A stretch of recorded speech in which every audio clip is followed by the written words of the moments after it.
Morning everyone, how are you? Good morning, ma'am. We are fine, ma'am. And what about you? What about you? I'm also fine beta and you are most welcome in this session. देखिए last class में मैंने आप लोगों को एक homework दिया था park के नाम मेंशन करने के लिए उनके स्टेट्स एंड वहां पर कौन से एनिमल को प्रोटेक्ट किया गया है। तो अभी लास्ट क्लास में कंफ्यूजन थी हमारी काजीरंगा नेशनल पार्क, बहुत सारे बच्चों से मेघालय में बता रहे थे, तो अभी क्लियर हो गया काजीरंगा नेशनल पार्क कहाँ पर है। हम असम में। असम में है काजीरंगा नेशनल पार्क और वहां पर कौन से एनिमल को प्रोटेक्ट किया गया स्पेशली।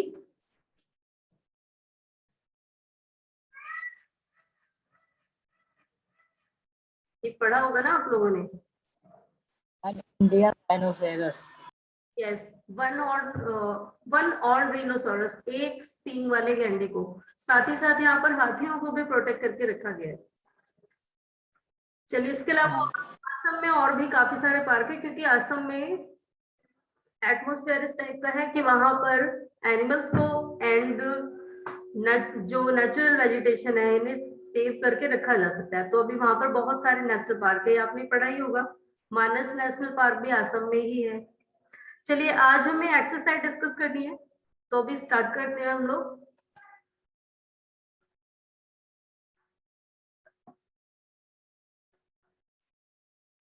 यस, बुक दिख रही है सभी को? Yes ma'am. Yes ma'am. चलिए तो चैप्टर हम ऑलमोस्ट कंप्लीट कर चुके हैं, आज एक्सरसाइज से स्टार्ट करते हैं और आप सभी को सारे क्वेश्चंस के आंसर बताने हैं।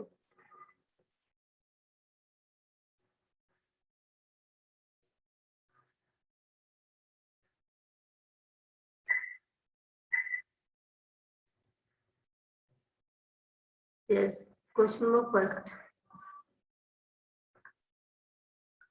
चलिए तो अभी यहाँ से स्टार्ट करते हैं, जिससे पूछा जाएगा वो बच्चे जरूर रिप्लाई करेंगे आंसर। चलिए तो स्टार्ट करते हैं हम लोग। फर्स्ट क्वेश्चन है, which are the two main climatic factors responsible for soil formation. तो अभी हमने सॉइल का पूरा पैराग्राफ पढ़ा था, यूज कहाँ पर है, फॉर्मेशन क्या है। तो यहाँ पर आपको बताना है कौन से दो क्लाइमेटिक फैक्टर हैं जो सॉइल फॉर्मेशन को प्रभावित करते हैं, उसके ऊपर प्रभाव डालते हैं। Yes, who tell the answer of this question? Show me your hand.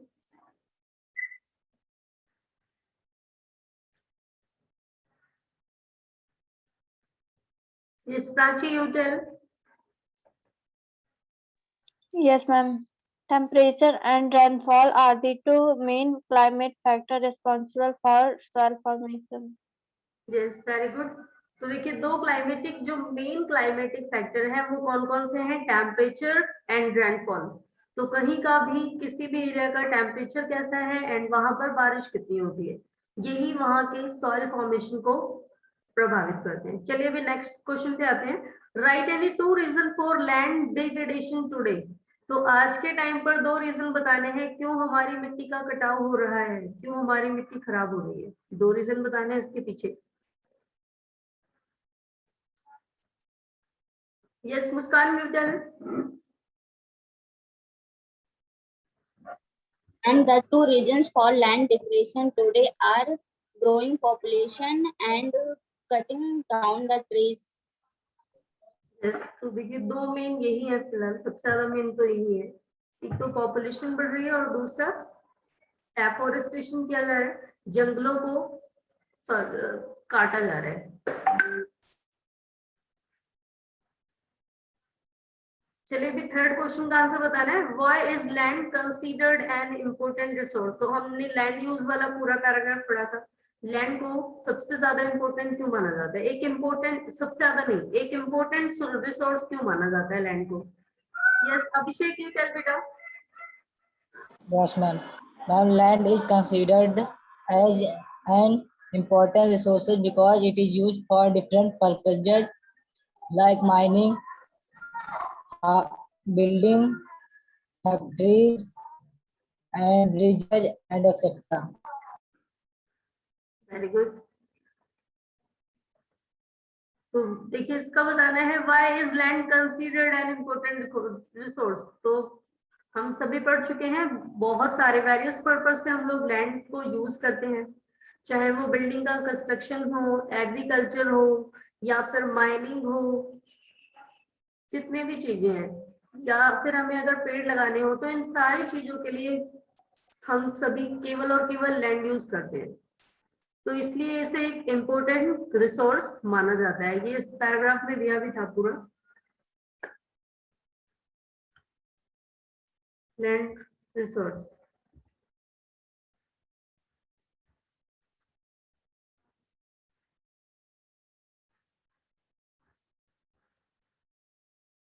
ये तो सॉइल वाला पैराग्राफ है।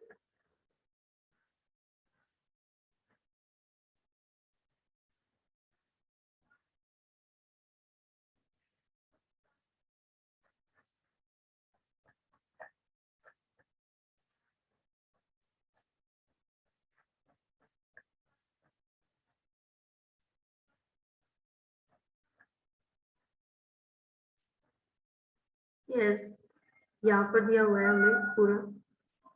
तो देखिए हम कितने सारे पर्पज से यूज करते हैं, एग्रीकल्चर के लिए, फॉरेस्ट्री के लिए, माइनिंग के लिए, हाउस बनाने के लिए, या फिर अगर रोड बनानी है तो वो भी कहाँ बनाई जाएगी, लैंड पे ही। इंडस्ट्रीज भी वहीं पर लगाई जाएगी। तो इसलिए जो लैंड है ये हमारे लिए एक इम्पोर्टेंट रिसोर्स है। चलिए अभी आते हैं हम लोग नेक्स्ट क्वेश्चन पे।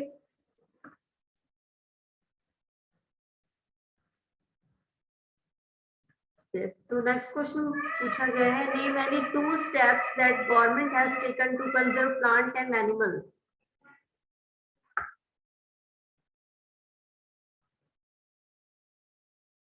Yes, Gaurav, you tell.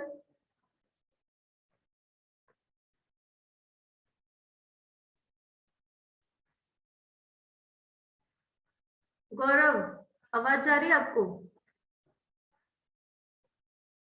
Prachi, you tell बेटा।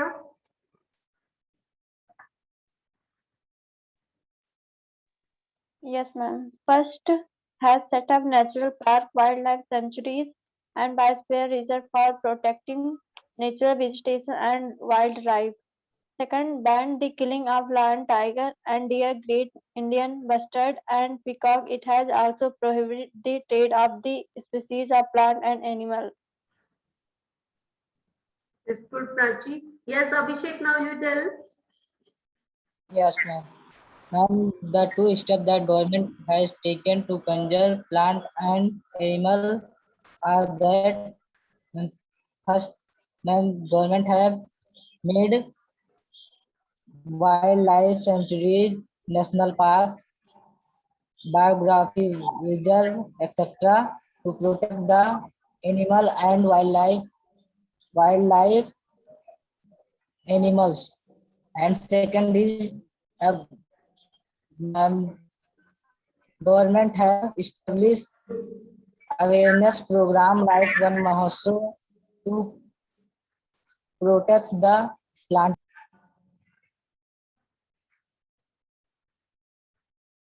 यस, वेरी गुड बेटा। देखिए आप दोनों ने बिल्कुल ठीक बताया। तो यहाँ पर स्टेप्स तो बहुत सारे ले रहे हैं हमारी गवर्नमेंट के थ्रू, बट हमको कोई 2 ही बताने हैं।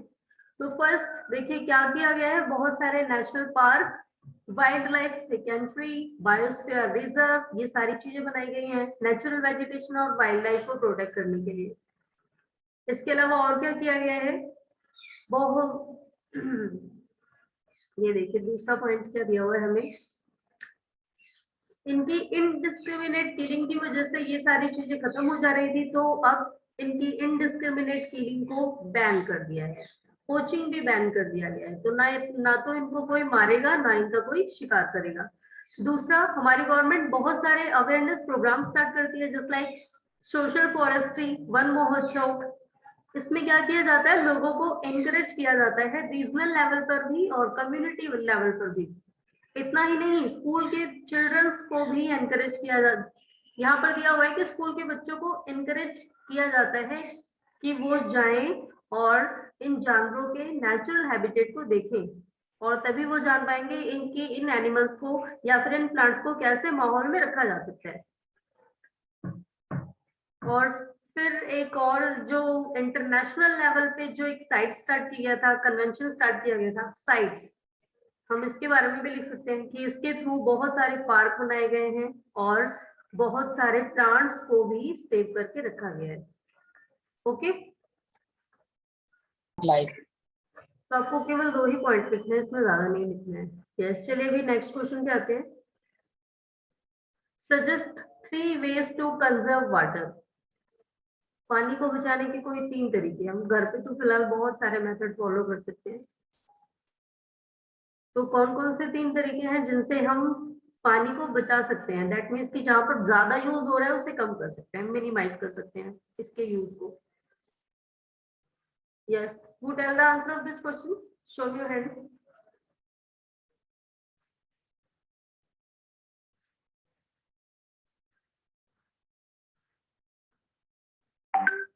Yes, Ratnesh, you tell.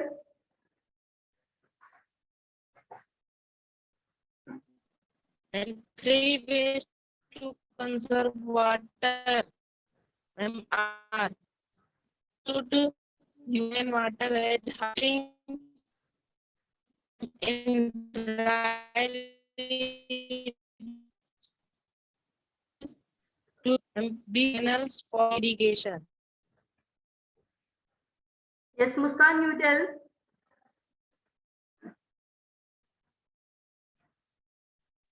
The 3 ways to conserve water are rainwater harvesting and sprinklers should be used for irrigating the field, and the canals should be made properly so that water should not waste.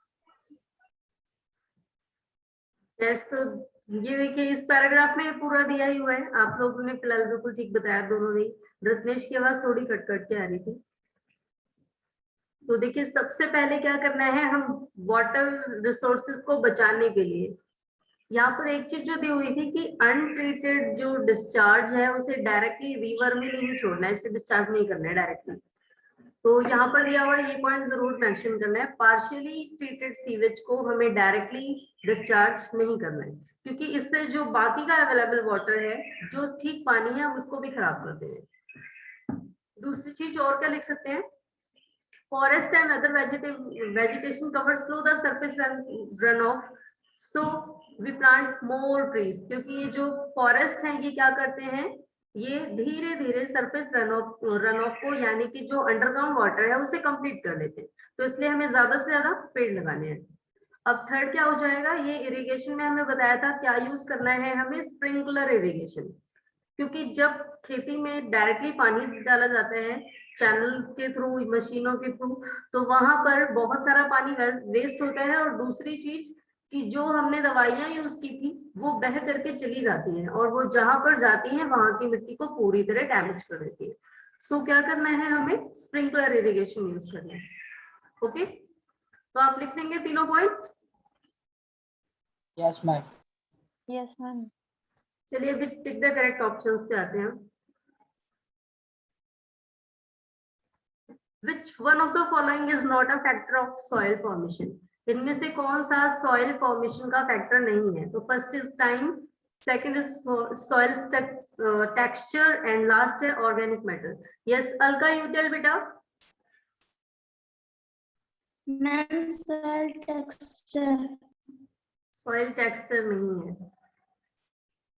देखिए इसमें क्या पूछा गया ना हमसे कि इसमें से कौन सा सॉइल फॉर्मेशन का फैक्टर नहीं है, यानी कि कौन सी ऐसी चीज है जो सॉइल फॉर्मेशन को प्रभावित नहीं करेगी। तो अभी देखिए जब मिट्टी बनती है तो उसमें टाइम भी लगता है, बिल्कुल। सॉइल टेक्सचर तो बनने के बाद जो रेडी होती है उसकी बनावट एक्चुअल में कैसी है, इसे सॉइल स्ट्रक्चर कहा जाता है। अब नेक्स्ट है देखिए ऑर्गेनिक मैटर, तो उसमें कितनी अमाउंट में ऑर्गेनिक मैटर है, कितनी ज्यादा ह्यूमस है या ह्यूमस नहीं है, ये भी उसके ऊपर इफेक्ट डालता है। तो केवल और केवल एक पॉइंट बढ़ जाता है, सॉइल टेक्सचर। तो यही हमारा करेक्ट आंसर होगा। चलिए अभी नेक्स्ट पे आते हैं। Which one of the following method is most appropriate to check soil erosion on steep slope? तो अभी स्टीप स्लोप पे, ढलाऊ एरिया में, यानी कि जो माउंटेन रीजन है, जो बिल्कुल स्लोप होते हैं, वहां पर मिट्टी के एरोजन को चेक करने के लिए या फिर उसे बचाने के लिए सबसे बेस्ट तरीका कौन सा है? शेल्टर बेल्ट, मल्चिंग या फिर टेरेस कल्टीवेशन? यस, कौन बताएगा? Akriti you tell. Ma'am terrace continuation. Terrace cultivation. Yes, Prashant you tell बेटा।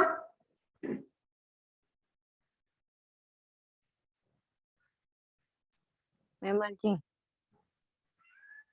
Mulching. Okay, Alka you tell. Terrace cultivation. Terrace cultivation. Yes, Muskan you tell. Terrace cultivation. Terrace cultivation. तो यहाँ पर terrace cultivation ही correct answer है, क्योंकि देखिए यहाँ पर क्या बोला है हमें, स्लॉप एरिया, जो स्लॉप स्टीप स्लॉप होते हैं, माउंटेन एरिया, ढलाऊ एरिया, वहां पर हम मिट्टी के कटाव को कैसे चेक कर सकते हैं या फिर रोक सकते हैं? तो शेल्टर बेल्ट लगा के बिल्कुल नहीं, शेल्टर बेल्ट तो प्लेन एरिया में करते हैं। मल्चिंग नहीं, क्या आएगा? Terrace cultivation. अभी यहाँ पर आपको मल्चिंग भी दिया हुआ था। यस, यहाँ पर क्या कहा गया है कि ग्राउंड को बेयर छोड़ दिया जाना चाहिए। Plants is covered with a layer of organic matter like straw, it helps to retain soil moisture. तो बिल्कुल नहीं, ये कहाँ कर सकते हैं हम लोग? प्लेन एरिया में। लेकिन अगर पूछा जाए स्टीप स्लॉप पे, तो वहां पर क्या होगा? Terrace farming, terrace cultivation. क्यों? ये देखिए दिया भी हुआ है यहाँ पर इस पैराग्राफ में, स्टीप स्लॉप के लिए परफेक्ट चाहिए, क्योंकि यहाँ पर जब टेरेस फार्मिंग की जाती है तो अगर मान लो ऊपर से बारिश होती है, पानी बह के भी आएगा, तो अगर अपर लेयर पे नहीं टिका तो दूसरी वाली पे तो टिक ही जाएगा। और नीचे तक अगर मान लो थोड़ा थोड़ा बह के आता है, तो हर लेयर पे हमने प्लांट उगाए हैं, तो यानी कि जो मिट्टी की अपर लेयर है वो खराब नहीं जाएगी, वेस्ट नहीं होगी, वो यूज हो जाएगी। सो यहाँ पर क्या होगा हमारा करेक्ट ऑप्शन? Terrace cultivation. चलिए भी नेक्स्ट पे आते हैं।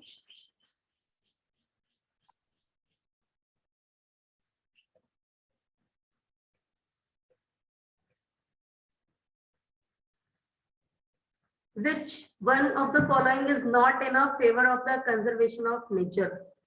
इसमें से कौन सा नेचर कंजर्वेशन के फेवर में नहीं है?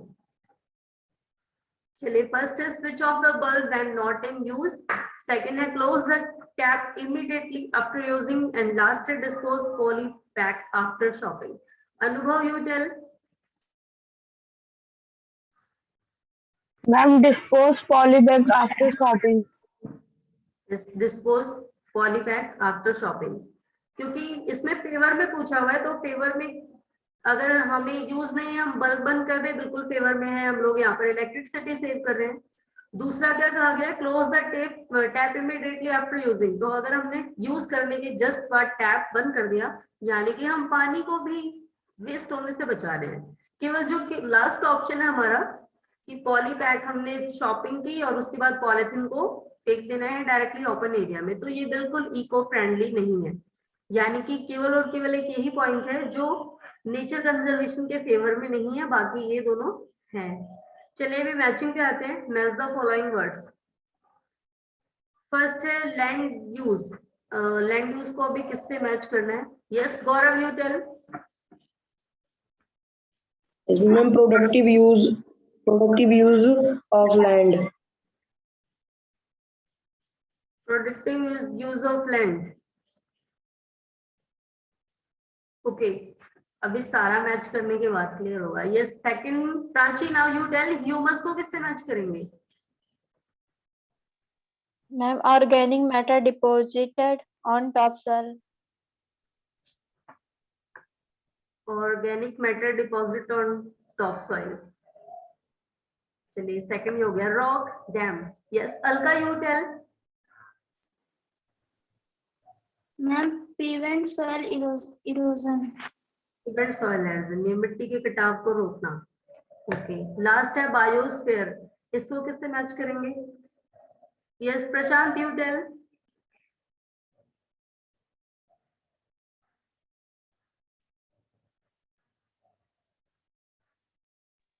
अभी Ma'am, narrow zone of contact between the lithos hydrosphere and atmosphere. ये हो जाएगा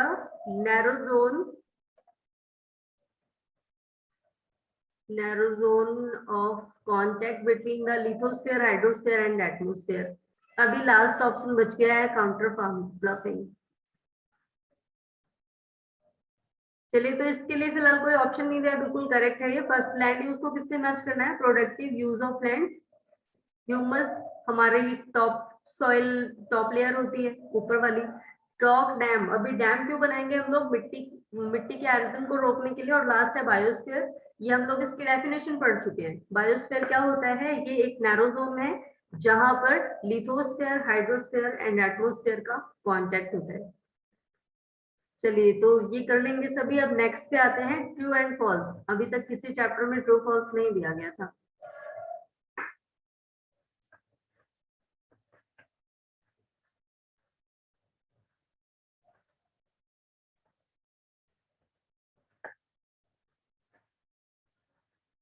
चलिए, तो फर्स्ट से स्टार्ट करते हैं। Ganga Brahmaputra plains of India is an over populated region. तो क्या फर्स्ट ऑप्शन करेक्ट है हमारा? Yes, ma'am. यस। कितने लोग कहते हैं करेक्ट है ये? Show me your hand.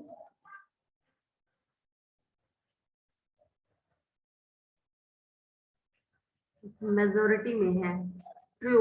चलिए, तो इसका फिलहाल आंसर भी ट्रू ही है, क्योंकि गंगा ब्रह्मपुत्र के प्लेन्स जो हैं, ये यहाँ पर गंगा और ब्रह्मपुत्र की नदियां जो डेल्टा बनाती हैं, इसलिए यहाँ के आसपास की मिट्टी बहुत ज्यादा फर्टाइल है। एंड यही रीजन है कि यहाँ पर लोग भी बहुत ज्यादा बसे हुए हैं। तो ये ओवर पॉपुलेटेड रीजन है। चलिए, अभी नेक्स्ट पे आते हैं। वाटर अवेलेबिलिटी पर person in India is declining. Yes, Anubhav, you tell. Ma'am, true. True. Yes, Gaurav, you tell. True. इसमें आपको देखिए, आपसे क्या पूछा गया है, रीजन भी देना है। क्यों? ओनली ट्रू एंड फॉल्स बता के नहीं छोड़ देना है, रीजन भी देना है। तो वाटर अवेलेबिलिटी पर person in India is declining. अगर ट्रू तो वाई, एंड अगर फॉल्स तो भी वाई। चलिए, अभी ट्रू बताया ना आपने, यस, इसका रीजन बताना है Y.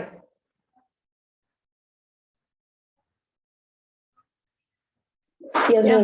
Because on every day per person use much water in the day.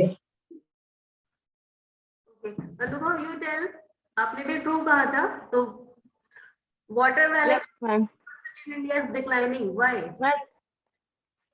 Ma'am, true. Increasing population, increasing urbanization, rising standard of living, and rising demand for food and cash crop are leading to shortage in the supply of fresh water. Yes, very good. तो देखिए, water availability पर person बिल्कुल ही decline हो रही है, कम होती जा रही है। क्यों? क्योंकि आए दिन जनसंख्या तो बढ़ रही है, बट जो वाटर जो अवेलेबल है सभी के लिए, वो बढ़ेगा तो है नहीं। हम साथ ही साथ उसकी जो प्रेजेंस अमाउंट है उसको भी हम लोग वेस्ट कर रहे हैं, खराब कर रहे हैं। तो यही कारण है कि ये जो वाटर अवेलेबिलिटी है पर पर्सन, ये कम होती जा रही है। चलिए, अभी थर्ड पे आते हैं। Rows of trees planted in the coastal area to check the vine movement is called the intercropping. Yes, Abhishek, you tell. Ma'am, it is false because a row of trees planted in coastal area to check the wind movement is called shelter belt. Yes, क्या कहा जाता है इसे? Shelter belt.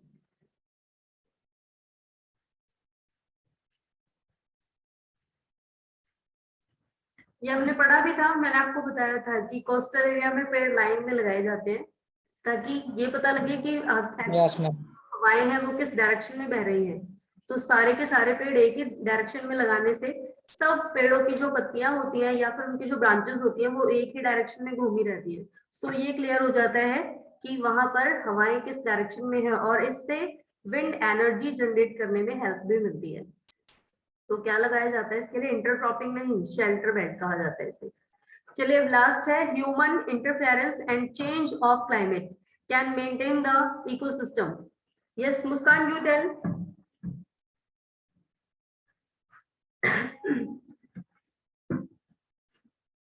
And false, because human interference and change of climatic can cause loss of natural habitats. Yes very good. देखिए यहाँ पर तारीफ कर दी गई है बहुत ज्यादा इंसानों की, तो उनके इंटरफेरेंस से और क्लाइमेट के चेंज होने से इकोसिस्टम मेंटेन नहीं हो रहा, बिगड़ रहा है वो। और ये हमने पढ़ा भी था कि जितने भी नेचुरल चीजें थी वो सारी ही कम होती जा रही है, हमारे एनवायरनमेंट को खतरा हो रहा है, इकोसिस्टम को खतरा हो रहा है। ओके चलिए, तो अभी आज के होमवर्क में आपको क्वेश्चन नंबर 1, 2, 3, 4 ये तीनों करने हैं।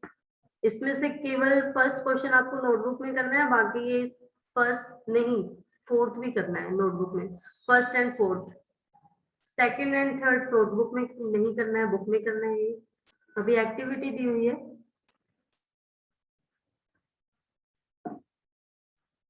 ये नहीं करना है।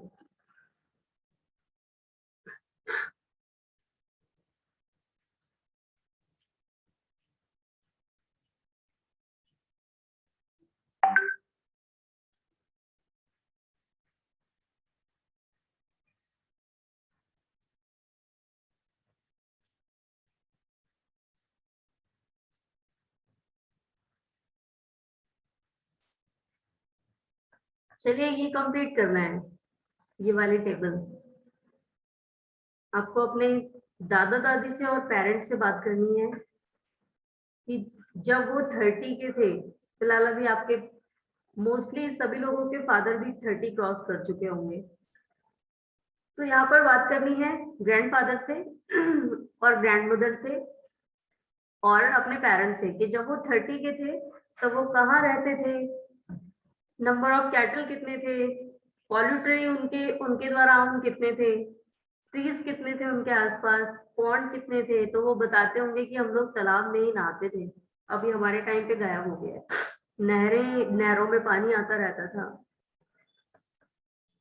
इसके बाद और क्या लिखना है, main occupation of the head of the family, जो घर के मुखिया हैं उनका मेन ऑक्यूपेशन क्या था। तो ये लिखना है अभी आपको। जो लोग गांव में रहते हैं वो गांव के बारे में लिखेंगे, जो लोग शहरों में रहते हैं वो शहरों के बारे में लिखेंगे कि जब दादाजी थे तो कितनी कारें थी उनके पास, कितने रूम्स थे, कितनी उनके टाइम में मीटर रोड्स बनी थी, सड़कें बढ़िया हाईवे वाली। इसके अलावा नंबर ऑफ फ्लाईओवर, कितने फ्लाईओवर थे शहर में, फिलहाल इससे तो काउंट करना बहुत मुश्किल होगा। Number of park and playground, उनके आसपास कितने पार्क और कितने प्लेग्राउंड थे।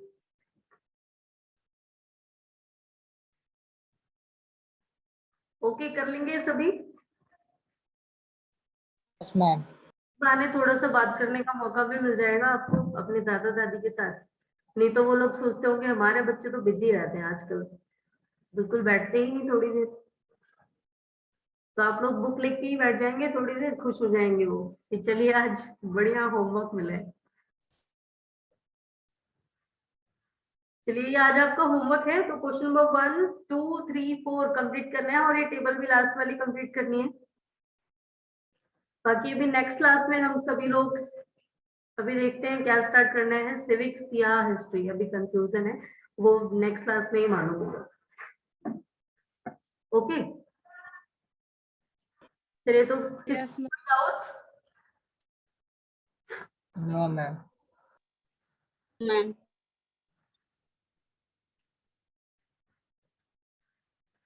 No ma'am. कर लेंगे सभी? Yes ma'am. यस। ओके तो अभी आज के लिए इतना ही। Goodbye everyone. Goodbye ma'am. Goodbye.